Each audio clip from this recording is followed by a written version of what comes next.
it's DJ Envy. Shout to NBT Media. You know what it is, The Breakfast Club. Salute. I got into DJing from really DJ Clue. I was taking a bus to school one day and I seen Clue drive by, and he had a Honda Accord at the time. This was, Honda Accords were big, and I was intrigued. He had rims on it, so I asked him what he did. I thought he was selling drugs. Okay. And he said he DJ'd. And I didn't believe him. And he said, yo, come to my mom's house, because he lived across the street from me after school. So I went to his mom's house. His mom's let me in, went to the basement, and then I seen all this DJ equipment, records and everything. And he was like, this is what I do, and my name is DJ Clue. And after that, I started DJing and got into it. Nah, it was just DJ Clue and DJ Mono. Mono was a kid that I went to school with. His father was a musician, and he knew about music. He had turntables. So, when Clue put me on a DJing, me and him we partnered up and just started DJing. My moms would give me, like, let's say $4 for lunch, $3 for lunch. Okay. And he would get like $3 for lunch. So we'd take the lunch money and, records were $5. We'd buy one record and then split like a sandwich, you know what I mean? And we did that until we were able to buy enough records to really go into it. My favorite rapper hands down is Jay-Z. Okay. Have you been following Jay-Z's whole career from Reasonable Doubt? Yeah, from the start. I mean, I probably got Jay-Z's first record with Reasonable Doubt came out with Can't Knock the Hustle was on a wax, and Mary J. Blige wasn't even on it yet. You know what I mean? So, I've followed Jay-Z for a long time. I mean, I love Jay, I love Nas, I love Fabulous. I mean, I think I have more of a heart for these artists because I've seen them grow. You know what I mean? Fabulous was in my mom's basement rapping. Joe Budden was in my mom's basement rapping, doing records. You know what I mean? So I got a chance to follow these records. I love Lil Wayne. I love Drake's. I love, I'm trying to think who else out there that I love. I love Ross. I love Jeezy. Those guys bring a lot of energy. Nah, I mean, Jay-Z was a street dude. He's a street rapper, so him being able to cross over and keep and remain with the streets, it's amazing. I mean, I was one of those dudes where I didn't look at the future too much, you know what I mean? I didn't have no responsibilities at the time. I was a young kid DJing, making money, doing parties, doing mixtapes, and I was happy. I was content with that. I seen the mixtape start slowing up a little bit when people see DJs making money, everybody wants to start doing it. And I seen DJs, more and more DJs popping up, and then I seen the record industry slowing down. The record industry started wanted a piece of that. So they started really getting on some of the DJs. And when I seen that, I noticed that I had to do something else. Okay. So I started working at the record labels. I worked at Virgin Records. Shout out to Jermaine Dupri for giving me my first record label job. Then I worked for Def Jam for a little bit. And during that time, I started doing radio. Started doing mix shows on radio because I seen the game changing. Okay. And I took a love in the radio, and here I am now, Breakfast Club.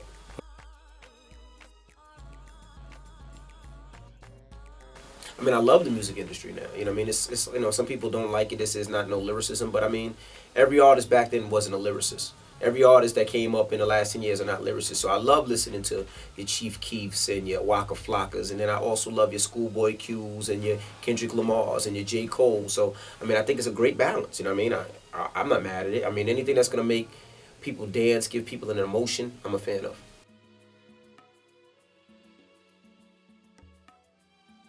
I mean, I think Funk Flex and I think the whole Hot 97 have a jealousy bug. Okay. And when I say a jealousy bug, it's like men do certain things, and men move a different way. Okay. Females and bitches move another way. Okay.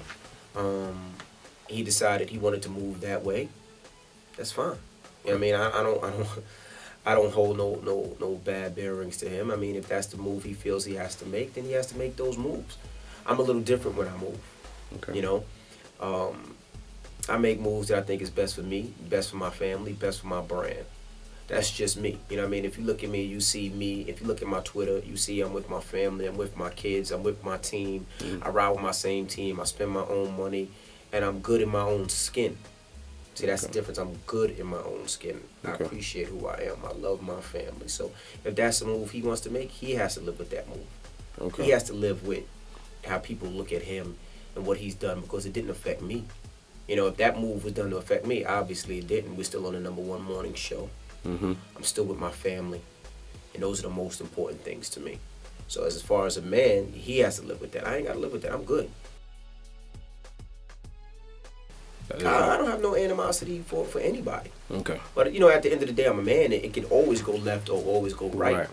But, you know what I mean? Am I out here scurrying the streets looking for this man? Nah, because I'm good in my skin. I'm good with my family. I'm good with my money. I'm good with everything that's around me. And I'm good with my God. But, you know what I mean? At any given moment, you know, it's like anything else. You run into somebody in the street and somebody say something anyway. You know what I mean? It doesn't have to be him. It could be anybody. It could go either which way, because at the end of the day, we're all men. But nah, man, you know, I wish him the best of luck. You know what I mean? I wish him the best of luck, whatever he does in his family, whatever.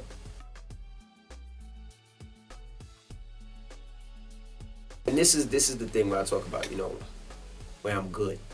You know, I came to a station that was looked at as a #2 station in the #1 market. The station wasn't really popping at the time. The station was looked at second fiddle. Nobody wanted to fuck with Power. Shout out to Cadillac Jack, gave me a chance, and G-Spin gave me a chance to come in. But not too many people wanted to come in. Not that many artists was fucking with Power. Not that many DJs were here. There was no feeling. Came here and turned up. Took a situation that was here and put it up here. You know, so when it comes to that, there's not too many people that can say that they did that. They went to the underdog and made the underdog #1. Okay. And I did that with the help of my Breakfast Club team, Charlamagne and Angela Yee. Salute them, I love them to death. I did that with Cherry Martinez. Did that with Pro Style, with DJ Self, with DJ Clue. You know, how not too many people could do that. Be #2 in the market. That station been in this market for years. Damn near started hip hop on radio. #2 station. That people say, oh, it's a #2. Made it #1. But the Breakfast Club is #1, where when people want to see something, when they want to hear music, where do they go now? Power 105.1. So I take great pride in this station. I take great pride in the people here. That's why the things that happen, whether you take shots at me or not, what we created and what we did in those history books is amazing.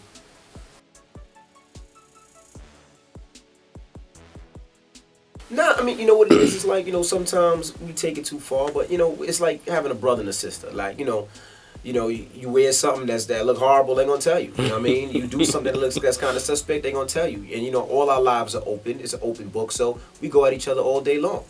So it's whatever happens, happens. You know what I mean? At the end of the day, you know, we love each other. We're here for a greater cause and a greater thing. So we understand that, we respect that, and that's where we're at with it. You know what I mean? We all do our separate things. Angela Yee has her own show. Charlamagne has his shows on MTV. I have my show on MTV.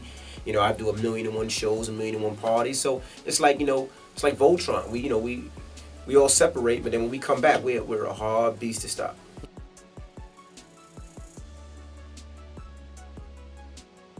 I mean, I had a bunch of them. I mean, I think Rev Run and Tyrese coming up, just talking about their book and talking about the industry.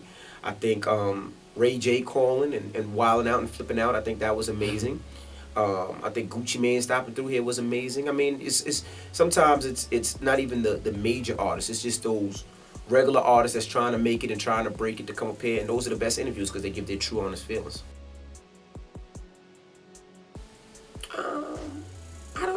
I don't even care.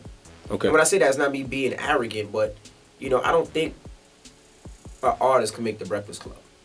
Okay. And that's not me being arrogant. I really think that we can take John from off the street and interview him, and I think those stories would be more interesting. So it really doesn't care if you know, the Breakfast Club is open. Anybody can come up here. We just have real talk. It's not no interview. It's just real conversation, kind of like this, where we could talk back and forth. It ain't, what's your name? Rashawn Keys. Where's your album coming out? Nah, it's not that. It's just real talk. I'm not listening to any UK music. I used to travel a lot, but since the Breakfast Club and especially me with my family, I don't really get a chance to travel, and that's to the UK. That's overseas at all, but no. Okay. Do you plan on coming overseas and sing? Because at the moment, the UK scene is rising. Mm-hmm. Do you plan on ever coming down and just having a scope just to have a listen to? Or Absolutely. Absolutely. I mean, I love the UK. UK, I call it like a mini New York. Yeah. And not as no disrespect, but it's like the UK is everything you see in New York, you see in the UK. As far as you see niggas in the hood over here. But then you see the upper echelon up here where they, go. So it's like, it's just like, what I mean? When I used to go out there, it used to feel like, I feel like this is home, but I love the UK. Okay.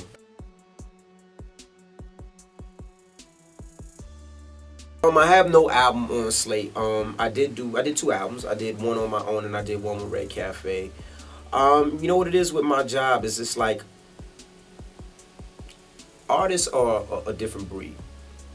When artists make it and they make money, it's just like when I did my album, I had everybody on the album. Jay-Z, you name it, they was on that album at that time. Yeah, I remember. And artists have more respect for the DJs. Meaning, if I call somebody up, it was like, I got you, but I need you to do. All right, cool. Now I see a lot of these DJs, and they got to chase artists. And I'm just not in the game of chasing no more. I'm not in the game. It's it's kind of like if I call you, give me a ring back. You know what I mean? I respect Khaled for his albums, amazing albums. I'm just not in it like that no more. You know what I mean? I would love to. Maybe you never know. Maybe I might do one with with the people that I know.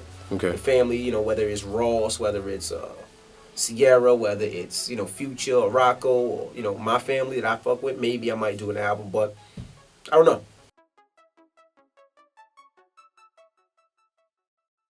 The next artist to look out for.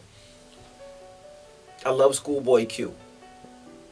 I think he's dope. Joey Badass spits. I love French Montana. I love French Montana's charisma. I love J. Cole. J. Cole. And of course, Kendrick Lamar. I guess you could say he made it already, but I love Kendrick. I love Kendrick's style. I love Kendrick's wordplay. I think those are dope artists. Okay, so these are the artists that you consider that the next 10 years there will be the next. Okay, thanks for letting us come. Appreciate y'all. Shout out to everybody out in the UK. Follow me on that Twitter at DJ Envy. And we're gonna make it back out there. I'm gonna try to get the Breakfast Club out there. We all come together and we all just have fun. The one thing about the Breakfast Club, I want to say this, and this is past everything else. The one thing about us is we're just like you. Yeah, we might have more money. Angela Yee might have more shoes. Charlamagne might have more side bitches. But we're just like you. We all started from the bottom. We all were fucked up. We all got fired. We all lost our jobs. And we just have fun. We come to work every day. We drink. We smoke.